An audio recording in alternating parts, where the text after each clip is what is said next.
নমস্কার বন্ধুরা, মুনিয়ার রন্ধনশৈলী চ্যানেলে আপনাদের সবাইকে স্বাগত। আশা করি আপনারা সবাই খুব ভালো আছেন। বন্ধুরা, আজকে নিয়ে এসেছি একটা ফিউশন স্ন্যাক্স রেসিপি, যেটা খুব কম সময়ে তৈরি হওয়ার সাথে সাথে খুব সহজেই তৈরি হয়ে যায়। সকালে জলখাবার হোক অথবা সন্ধ্যার সময় যখন বাচ্চারা কিছু খেতে পায় না করে, তখন আপনারা চট করে এটা তৈরি করে ফেলতে পারবেন, আর তাও খুব কম সময়ে।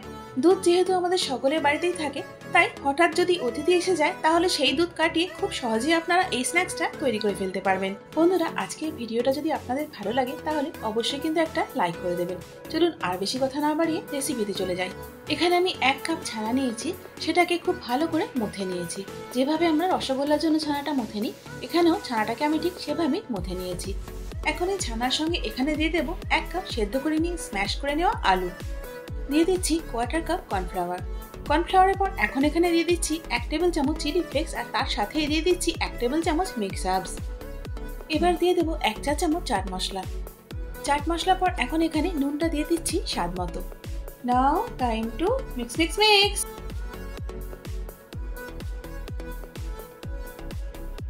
বন্ধুরা দেখুন, এখানে ডোনাটের মিক্সচার বা ডো যাই বলুন না কেন, সেটা কিন্তু রেডি হয়ে গেছে। এখন এই মেখে নেওয়া ডো থেকে ইকুয়াল সাইজের বলস আমি তৈরি করে নেব। দেখুন বন্ধুরা, সব বলগুলোকে আমি তৈরি করে নেওয়ার পর এভাবে গোল করে নিয়েছি। এবার একটা বল নিয়ে একটুখানি প্রথমে হাতের মধ্যে গোল করে নেব, তারপর এটাকে প্রেস করে নেব। আর প্রেস করার পর আপনারা দেখবেন সাইডস গুলো একটুখানি ফাটা ফাটা মতো হয়ে যাচ্ছে, আর তখনই এই সাইডস গুলো আমি ঠিক যেভাবে ভিডিওতে দেখাচ্ছি সেভাবে একটুখানি সমান করে নিতে হবে। দেখুন বন্ধুরা, এখানে আমি একটা পাইপিং নজেল নিয়েছি। এবার আগের থেকে যে বলটা আমরা শেপ দিয়ে নিয়েছিলাম তার মাঝখানটায় প্রেস করে দিলাম এই নজেলটা দিয়ে, আর তাহলে কিন্তু আমাদের ডোনাটটা তৈরি হয়ে গেল, অর্থাৎ ডোনাটের শেপটা এসে গেল। আর দেখুন, এটা তৈরি করা কিন্তু কত সোজা। বন্ধুরা, আপনাদের সুবিধার জন্য আমি আরো একটা তৈরি করে দেখাচ্ছি।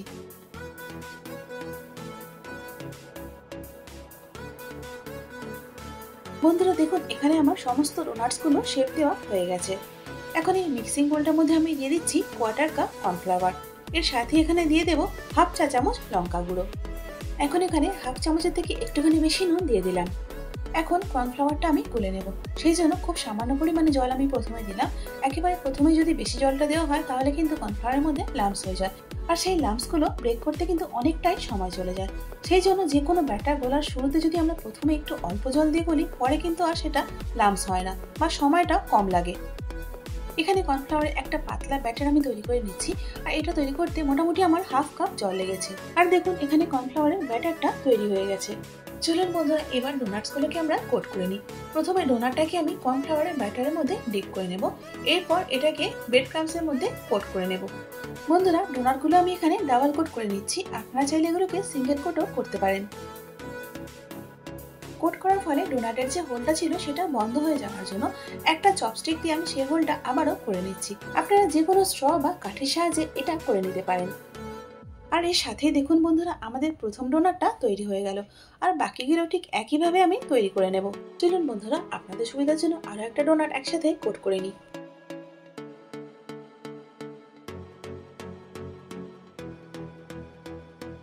সব ডোনাটসগুলো এখানে কোট করা হয়ে গেছে। বন্ধুরা, এভাবে কোট করার পর জিপলক ব্যাগে ভরে আপনারা ফ্রিজারে রেখে এগুলোকে স্টোর করতে পারেন। বাড়িতে হঠাৎ করে অতিথি চলে এলে অথবা কখনো সন্ধ্যার সময় চায়ের সময় একটু কিছু খেতে ইচ্ছা হলে তখন কিন্তু এগুলো খুব কাজে আসে। চলুন এবার এগুলোকে ফ্রাই করে ফেলি। ডোনাটসগুলো ভাজার জন্য প্যানের মধ্যে আমি তেলটা গরম করতে রেখে দিয়েছিলাম। তেলটা গরম হয়ে গেছে, এখন একটা একটা করে ডোনাটস আমি এর মধ্যে দিয়ে দিচ্ছি। বন্ধুরা, এই ডোনাটসগুলো ভাজার সময় একটা কথা খেয়াল রাখতে হবে, যখন আমরা এই ডোনাটসগুলো তেলের মধ্যে দেবো, তেলের টেম্পারেচারটা যেন খুব বেশি না হয়। আর তেলে দেওয়ার সাথে সাথে কিন্তু এগুলোকে নাড়াচাড়া করা যাবে না। মিডিয়াম হিটে 3-4 মিনিট ভেজে নেওয়ার পর এখন ডোনাটসগুলো আমি হালকা হাতে উল্টে দিচ্ছি।